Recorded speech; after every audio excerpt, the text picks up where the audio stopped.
everyone আজি মই আপোনালোকক বস্তু এটা দেখাম ৰহক আমাৰ ঘৰত মানে ইমান বেছি সাৰপ্ৰাইজ হৈ গৈছো মানে এনেকুৱা হৈছে now I am in shock that really it is possible আপোনালোকক মই দেখাম আংকলক আজি আমাৰ ঘৰত আংকল এজন আহিছে he is from Australia ৰখিব তেওঁ চাহ খাই আছে আৰু তেওঁক দেখাম আপোনালোকক আংকল say hi নমস্কাৰ তেখেত মোৰ বন্ধু তেখেত থাংছা মানুহ আপোনাৰ লিডো মালপাহাৰ লিডো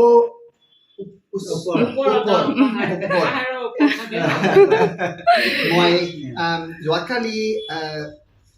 তেখেতৰ গাঁৱত থাকিছিলো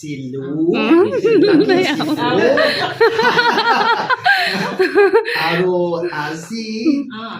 মই আপোনাৰ কেটেটং চিংপলত যাম চিংপলত থাকিম মোৰ অসমীয়া ভাষা একদম ভাল বহুত ধুনীয়াকৈ ক'ব পাৰিছে দে মই আজি ফাৰ্ষ্ট টাইম এনেকৈ লগ পাইছোঁ মানে ইমান ধুনীয়াকৈ অসমীয়া ক'ব পৰা এজন মানে অষ্ট্ৰেলিয়াৰ পৰা আহি বহুত বেছি ভাল লাগিছে দেই